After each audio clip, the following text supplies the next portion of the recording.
ఈ బొబ్బర్లు అయితే నైటే నానబెట్టానండి. మార్నింగ్ బొబ్బల రొట్టె వేద్దామని చెప్పి అయితే నానబెట్టాను. ఇంకా మార్నింగ్ కొంచెం హెల్త్ బాగోక ఇంకా రొట్టె అనేది వేయలేదు. ఇంకా సాయంత్రానికి అయితే ఇలా మొలకలు వచ్చేసినాయండి. ఇప్పుడు దీంతో అయితే నేను బొబ్బర్లు వడ అయితే వేస్తున్నాను. చాలామంది అలసంద వడ అయితే అంటారు, మేమైతే బొబ్బర్లు వడ అయితే అంటాము.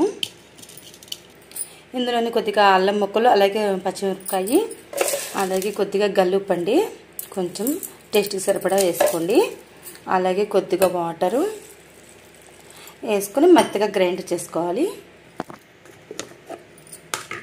ఇలా కచ్చా పచ్చాగా ఉండాలండి, అంటే బరగ్గా ఉండాలి. బరగ్గా ఉంటేనే మనకి బాగుంటుంది.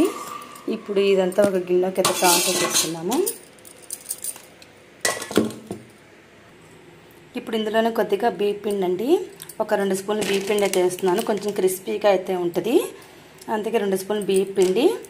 ఇందాక మనం సాల్ట్ వేసాం కదండి, అలాగే కొద్దిగా కారం, కొద్దిగా పసుపు, అలాగే కొత్తిమీర, కరివేపాకు, అలాగే ఉల్లిపాయలు, ఫైనల్గా కొంచెం జీలకర్ర అండి. ఇప్పుడు ఫైనల్గా మొత్తం అంతా ఒకసారి మిక్స్ చేసుకుందాము. ఇక్కడ నేను ఆయిల్ కూడా పెట్టానండి, హీట్ అయిపోతుంది ఆయిల్. ఈలోపు పిల్లలు స్కూల్ నుంచి అయితే వచ్చేస్తే టైం అయింది, అందుకని గబగబా కొంచెం ఫాస్ట్గా అయితే చేస్తున్నాను. మొత్తం అంతా ఒకసారి కలిపేసుకున్నానండి. కొంచెం ఉప్పు కారం ఏమైనా సరిపోతే ఇప్పుడైతే వేసుకోండి. పిల్లలు స్కూల్ నుంచి అయితే వచ్చేస్తారండి, ఇంకా 3:30కి అలా వచ్చేస్తారు.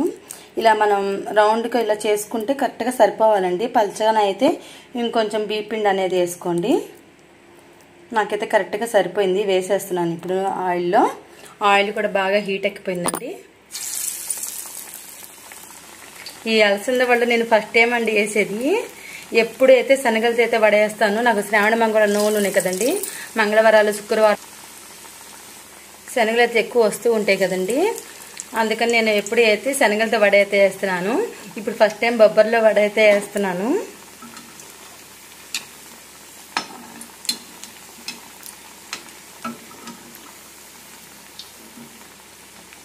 ఇలా కొంచెం వేగినాకే టర్న్ అనేది చేసుకోండి, రెండో వైపు అనేది తిప్పుకోండి. మనకి విరిగిపోకుండా చక్కగా వచ్చింది చూసారా. బియ్యం పిండి అన్ని కరెక్ట్గా కొలతలు సరిపోయినాయండి. మనకి ముద్ద చేసుకోవడానికి పిండి అయితే రావాలండి. పిండి వస్తే మనకి కరెక్ట్గా పర్ఫెక్ట్గా అనేది వచ్చేస్తుంది వడ. ఇలాగే మిగతా పిండి కూడా వేసేసుకుందామండి. ఇదిగోండి, ఒక 7 అయితే వేసానండి. ఇది పెద్దది కదా, కొంచెం బాగా 7 అయితే సరిపోయినాయి. అందులో 2 అయితే ఏగిపోయినాయి. ఇలా గోల్డెన్ బ్రౌన్ కలర్లో వచ్చినాక అయితే తీసేసుకోండి.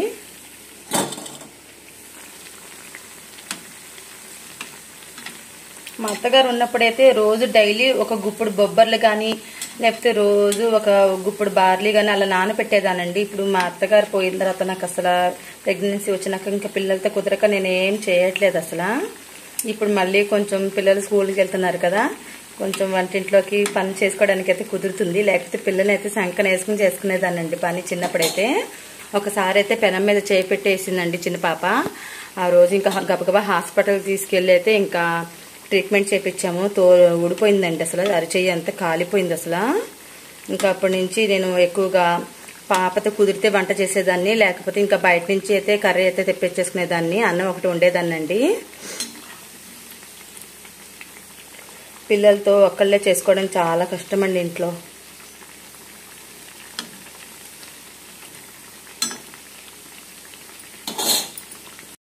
అలసంద వడ అయితే రెడీ అయిపోయినండి, వేసేసాను. ఇంకా పిల్లలైతే ఇంకా రాలేదు, వచ్చే టైం అయితే అయిపోయింది. ఇప్పుడు పిల్లలకి హస్బెండ్కి పెట్టినాక టేస్ట్ ఎలా ఉందో మీకు చెప్తాను.